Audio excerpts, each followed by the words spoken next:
Je me rappelle d'un ministre qui disait j'ai bien envie d'emmerder les Français. Voilà, du haut de sa, comment dire, mandature, puisque nous le payons, ce ministre. Eh bien, Madame le ministre de l'Éducation nationale, du haut de votre mandature, à peine, désigné comme demi-ministre de l'Éducation nationale, eh bien, vous vous permettez de dire que, puisque les professeurs sont absents, alors vous avez été dans l'obligation de mettre vos enfants dans une école privée, très, très privée. Soit c'est votre liberté.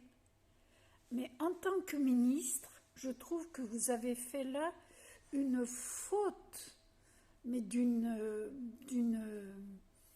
comment dire, plus qu'une faute. Voilà, je vais être plus précise.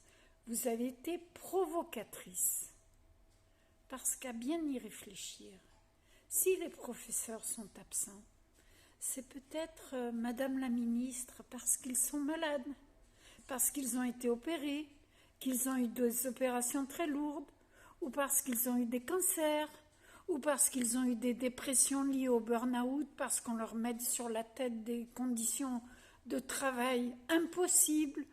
Et tout cela, vous mettez en fait la faute sur les professeurs d'avoir mis vos enfants dans le privé parce que l'éducation nationale était défaillante.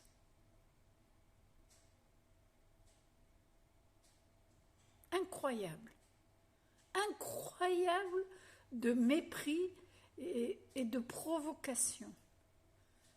Mais qui doit prévoir les absences des professeurs?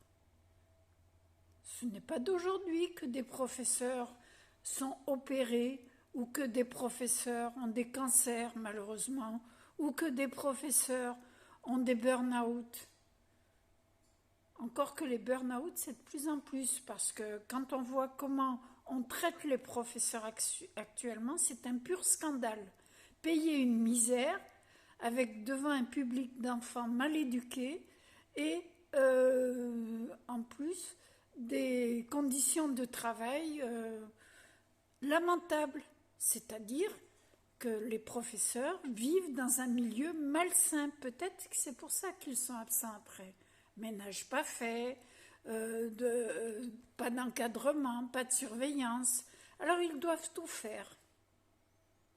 En plus, on vient derrière demander aux élèves s'ils sont contents de leur professeur. On n'est pas dans une start-up, hein.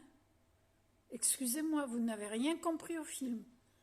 Voilà, alors chère Madame la Ministre, avant de commencer par la provocation, commencez par étudier les dossiers, commencez par vous occuper de la France. Vous êtes mandaté par les Français, vous êtes payé par les Français, excusez-moi de le rappeler, mais quand même les impôts sont très très chers en France. Vous êtes mandaté par les Français, tout comme les médecins, tout comme les policiers. Il y a vraiment des carences dans ce pays, alors que les contribuables paient énormément d'impôts. Il y a un vrai malaise. Vous n'êtes pas là pour vous occuper du monde, vous n'êtes pas là pour appliquer une politique mondialiste, vous êtes là pour remplir votre mandat de ministre. La colère me fait bafouiller. Vous avez intérêt, Madame la demi-ministre de l'Éducation nationale, à bien étudier vos dossiers.